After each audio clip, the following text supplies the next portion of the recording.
Товарищи, это один большой день не только для России, но и для всего света.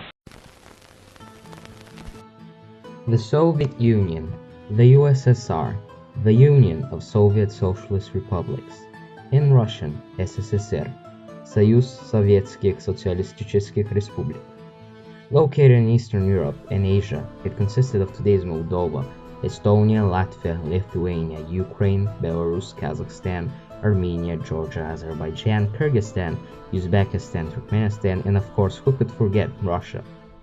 It was a superpower that rivaled the US throughout the 20th century, to be exact throughout the Cold War, 1945 to 1990, an atheist and socialist state, the polar opposite of the Christian and capitalist US. How did it came to be? How did it rise and how did it fall? Let's find out. Let's start in 1855 so we don't go too far into Russia's history. Alexander II was by some accounts one of the greatest Russian emperors, known also by the nickname Alexander the Liberator. He enacted many reforms, the most notable and most important to this video, the emancipation of serfs. Serfs were basically slaves that worked for their masters. Serfs did exist in medieval Europe, but it was the 19th century, not medieval Europe. He sold Alaska to the US for only $7.2 million, adjusted for inflation $102 million. He was also famous for his role in the Russo-Turkish War, helping Bulgaria, Romania, Montenegro, and Serbia, thus being called the Liberator. He had reformed Russia, bringing it to modern times. Alexander III ruled Russia just fine, subsequently would gloss over his rule and took his son legal Nicholas II. Nicholas II was someone who didn't want to rule, someone who was not ready to rule the enormous Russian Empire, quoted as saying, "I never wanted to become one. I know nothing of the business of ruling." And imagine his shock when in 1896 his father, who was the current Tsar of the time, Alexander III, died, and he, as only heir, needed to rule the Russian Empire. Nicholas and his own family celebrated and toured over all of Europe. It was not all sunshine and smiles though.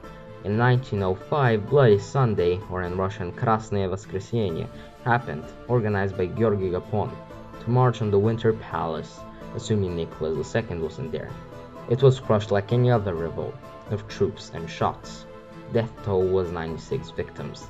That didn't stop the revolutionary activity in Russia. By the contrary, so Nicholas, doing the best he could, decided to appease the revolutionaries and create the so-called Duma. If you didn't know by now, Russia was an absolute monarchy. Duma wasn't what you would expect of a government. It was given much less representation. So let's skip about 12 years and the First World War. Like other major countries, Nicholas II made his decision to go to war. A grave mistake. With unprepared troops, not much food and lost morale, another revolt looked inevitable. It was inevitable. A February Revolution was the first one from which the provisional government came to be. A sadly failed experiment. The February Revolution was fighting for the overthrow of the monarchy. The next, the October Revolution, was fighting for an all-out socialist state. It started a years-long civil war in which the whites, wanting the monarchy back, versus the reds, the Bolshevik socialists, who were fighting for a union. And after a long civil war in which Cossacks, ordinary everyday Russian revolutionaries, all fought in a bloody conflict, the Reds came out victorious, creating the Russian Soviet Socialist Federative Republic.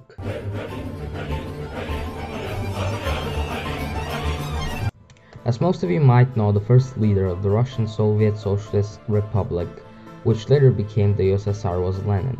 During his time as leader, Russia returned most of its lost territories, but, and I might sound stupid here, he might have contributed to the overall creation of the USSR and creation of the government, but he did not contribute to what we would call rise. His successor in line was Trotsky, and the other comrade, Stalin, looked at him and Lenin even as competition. He wanted that power at all costs, and when he got grip of it, he consolidated it, exiling Trotsky, and being sure he had no more competition. Well, by that I mean he was paranoid all the time, even with all his competition squashed. He began trying to develop the Union with his 5-year plan, which wanted the Soviet Union to transition from a mostly agricultural society and change for hundreds of years to an industrial one, in 5 years. And sure, it was a success, but what do you think would happen when people needed to quickly learn how to work with machines when they've worked on the fields for centuries, and were also forced into the process called collectivization, in which tons of food was taken by the Soviet Union to achieve this process, which caused the following starvation in which millions died in Ukraine. In 1936, the Great Purge, Большой Terror, in which people who were even slightly suspected of being against Stalin were killed, sent to concentration camps, and made to do labor, etc. In 1939, the Molotov-Ribbentrop Pact was created, in which it was said that, first, the USSR and Nazi Germany would not engage in war between each other, and 2. Split Poland. Easy, right? Well, it didn't go as planned. Unexpectedly, Nazi Germany turned on the USSR and attacked them, and thus, the UK and USSR declared war on Germany. Germany had quite quickly conquered all of France. In fact, it took them about a month before the French surrendered and became a Nazi puppet throughout most of the war. The USSR threw tons and tons of men at Germany. Stalingrad was sieged during the war, and in it millions died from starvation, and after the fighting, the Nazis were captured when Stalingrad was won back. Oh, Pearl Harbor was bombed and a bunch of other places.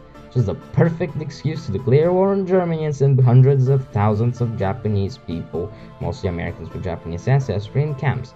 And do not think they're concentration camps, please. The Nazis were having quite a hard time fighting on two fronts, and all that shit, as well as committing one of the biggest human atrocities in history, the Holocaust, the death of millions of Jews, which because of the topic of this video I can't go into detail about. The US sent troops in Europe, with which relieving a huge amount of the war effort. At this point, millions of Soviets have died fighting on the Eastern Front, and with the huge gains on the Western Front, the Allies were winning. In 1945, the Soviet Union was at Germany's doorstep, and at this point, Germany had almost lost. Hitler killed himself. And finally, after 6 years of fighting and 20 million Soviets dead, the Allies emerged victorious. Well, there was a catch. All of Eastern Europe was under Soviet influence, even though Stalin liked the socialism and one-country policy. Germany was split in 4 parts: the British sector, the American sector, the French sector, and the Soviet sector, which the Soviets didn't want to give for a united Germany. Instead, a satellite state was created, the German Democratic Republic, Deutsche Demokratische Republik, and so-called by Churchill Iron Curtain appeared. The Soviet Union had a grip on all of Eastern Europe. It had emerged fully victorious and had proved itself a superpower, and from now on, a rival and polar opposite of the US. It created the Warsaw Pact to consolidate even more power in Eastern Europe. In 1953, Stalin died from a stroke, leaving the USSR and all of Eastern Europe in Khrushchev's hands.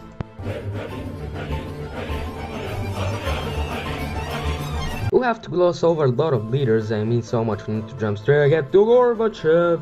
No, Khrushchev is also important, but I need to make this video shorter. Who is Gorbachev? Yeah boy, Gorbachev was born into an Ukrainian-Russian peasant family. Welcome to 88. We've crushed a Czechoslovak revolt and a Hungarian one 20 years ago, and now people want democracy again. Gorbachev, with his policy of transparency and free press, wanted to open up the USSR, which didn't help at all in fact. Glasnost, openness, and perestroika, reconstructing, were policies that destroyed the USSR rather than keeping it alive. Gorbachev knew the USSR would fall, and he tried to keep it up. It all started with the fall of the Berlin Wall. Due to a mistake in communication, tens of thousands of East Germans flocked to the Berlin Wall, and the confused border guards, who didn't know what to do and given no orders, let the East Germans through, and West German and East German families, split apart for decades, were reunited. Gorbachev was advised to, as in old times, send in the tanks and troops, but due to his policy he didn't let it happen. Furthermore, East Bloc countries like Romania, Poland, and Czechoslovakia were getting a little hunky-dory. Ceausescu was in the end of his rule hated by the people due to numerous stupid policies, as in taking so much credit he needed to take food off the shelves even after repaying it, needing only 2 to 3 hours of electricity, etc. Poland was in a hard economic situation as well, but again Gorbachev didn't stop them. In 1990, East Germany ceased to exist, and along with West Germany became the Federal Republic of Germany. Romania's Ceausescu was executed, leaving a country with no debt and ready infrastructure. Soviet republics were fighting for independence in different ways, be it fighting, be it protesting, be it even singing, and Gorbachev agreed to letting all of these republics roam free, independent. In 91, Gorbachev announced he would abdicate his position as president of the Soviet Union, and not only that, but abolish it entirely. The Eastern Bloc fell, the Iron Curtain was broken, and Eastern Europe lay open in an economic shock. The red banner fell from grace, and the tricolor rose once again.